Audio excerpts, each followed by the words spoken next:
بسم اللہ الرحمن الرحیم۔ شیخ عباس قمی رحمۃ اللہ علیہ کا نام تو آپ سبھی لوگوں نے سنا ہی ہوگا۔ ان کے بارے میں آپ کے ہی بیٹے جن کا نام آقائے علی فرماتے ہیں کہ ایک صبح میرے والد اٹھ کر گریہ کرنے لگے۔ میں نے پوچھا بابا کیا ہوا، کیوں رو رہے ہیں؟ تو کہنے لگے کہ آج رات میں نے نماز شب نہیں پڑھی۔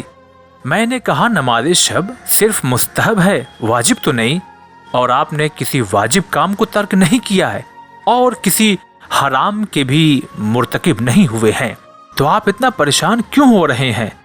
حضرت شیخ عباس قمی رحمۃ اللہ علیہ نے فرمایا پریشان اس لیے ہوں کہ آخر میں نے کیا کیا ہے کہ مجھے نماز شب کی توفیق نہ ہو سکی اور وہ مجھ سے ترک ہو گئی۔ اگر آپ اس مختصر سی داستان پر توجہ دیں، پھر ہم اور آپ خود اپنی زندگی میں دیکھیں کہ ہم اور ہمارے اعمال کیسے ہیں۔ کیا ہمیں ایسے نیک کاموں کی توفیق مل رہی ہے یا نہیں مل رہی ہے؟ اگر مل رہی ہے تو خدا کا شکر، اور اگر نہیں مل رہی ہے تو پھر سوچنے کا مقام ہے۔ لہٰذا ہمیں چاہیے کہ ہم نماز شب کو پابندی سے ادا کریں اور ہر نیک کام کے چھوٹ جانے پہ ایک دفعہ ضرور سوچیں آخر کیا ہوا جو اس کام کی توفیق ہمیں نہ مل سکی۔ السلام علیکم ورحمۃ اللہ۔ بسم اللہ الرحمن الرحیم۔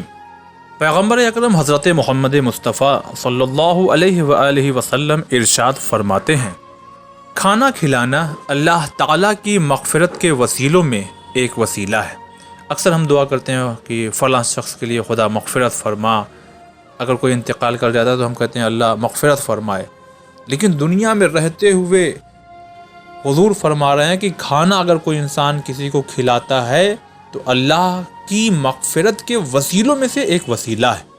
اور امام جعفر صادق علیہ السلام ارشاد فرماتے ہیں کہ جو شخص کسی کو کھانا کھلاتا ہے اگرچہ تھوڑا سا ہی کیوں نہ ہو، کبھی کبھی ایسا ہوتا ہے کہ ہمارے یہاں کھانا بنا ہوا ہے اچھا ہے اور ہم دے سکتے ہیں کسی کو، مگر ہم کبھی کبھی شرماتے ہیں کہ ارے تھوڑا ہے، نہیں تھوڑا ہے نہ دینے سے بہتر ہے، کیونکہ حدیث کا جملہ جو شخص کسی انسان کو، کسی مومن کو کھانا کھلاتا ہے اگرچہ تھوڑا سا ہی کیوں نہ ہو تو روز قیامت اس کے اجر کو سوائے رب العالمین کے کوئی نہ دے گا۔ یعنی اتنا بڑا اجر ہے کہ یہ ثواب خداوند عالم کے ذمے ہے کہ جو کسی انسان کو کھانا کھلائے تو بڑے عظیم اجر سے نوازا جائے گا۔ السلام علیکم ورحمۃ اللہ۔ بسم اللہ الرحمن الرحیم۔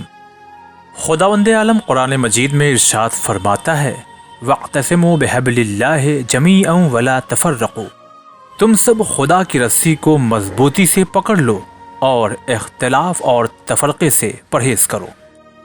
وہیں رسول خدا صلی اللہ علیہ وآلہ وسلم ارشاد فرماتے ہیں اے لوگوں بجماعت اور اکٹھے رہو اور جدائی سے بچو۔ قرآن کی اس آیت اور حدیث سے یہ نتیجہ نکلتا ہے کہ ہمیں آپس میں میل جول بھائی چارگی کو برقرار رکھنا چاہیے، کیونکہ جیسے ہی ہم آپس میں لڑیں گے یا ہمارے اندر دوریاں پیدا ہوں گی جس کے بنا پر شیطان غالب آ جائے گا اور دشمن ہماری ٹوٹی ہوئی جماعت سے فائدہ اٹھا لے گا۔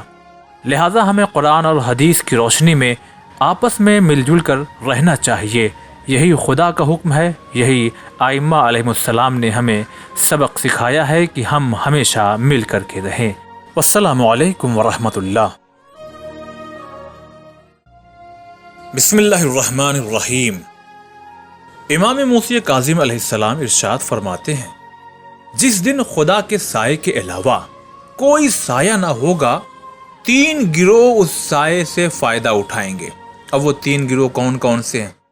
فرماتے ہیں کہ جس شخص نے کسی کی شادی میں اس کی مدد کی ہو، دوسرا اگر کوئی انسان کسی کی خدمت کرتا ہو، یعنی کسی انسان نے کسی کی کسی بھی طرح خدمت کی ہو، اور تیسرا فرماتے ہیں امام کی اگر کوئی انسان کسی کا راز چھپائے، راز کی باتیں ہوتی ہیں آشکار نہ کرے، راز چھپا کر کے رکھے، تو جب روز قیامت کوئی سایہ نہ ہوگا سوائے ایک سائے کے، تو اس سائے میں یہ 3 لوگ رہیں گے جو کسی کی شادی کرانے میں، لگوانے میں، اس کی شادی یا کسی کی شادی ہو رہی ہے اس سلسلے سے مدد کریں یا کسی کی خدمت کریں، یا پھر راز چھپائیں ایک دوسرے کا، تو انسان اس روز کہ جس روز کوئی سایہ نہ ہوگا ایک سائے کے علاوہ، تو ایسے لوگ اس سائے میں لائے جائیں گے۔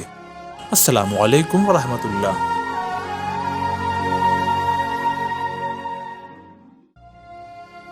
بسم اللہ الرحمن الرحیم۔ رسول خدا صلی اللہ علیہ وآلہ وسلم ارشاد فرماتے ہیں، اگر کوئی انسان راستے سے کسی انسان کو اذیت دینے والی چیز کو دور کرتا ہے، مثلا جیسے پتھر پڑے ہوئے ہیں، کوئی ایسی لکڑی ہے یا کوئی ایسا لوہا ہے یا کوئی ایسی کیل ہے جو کسی انسان کو، کسی جانور کو بھی چبھ جائے، نقصان پہنچے، اس کو اذیت ہو جائے، لہذا حضور فرماتے ہیں کوئی انسان راستے سے اذیت دینے والی چیز کو اگر دور کرتا ہے نا تو ثواب کیا ہے؟ فرماتے ہیں 400 آیات کی تلاوت کا ثواب ملتا ہے۔ کتنی؟ 400 آیات کی تلاوت کا ثواب ملتا ہے، اور ہر حرف کے بدلے 10 نیکیاں ملتی ہیں۔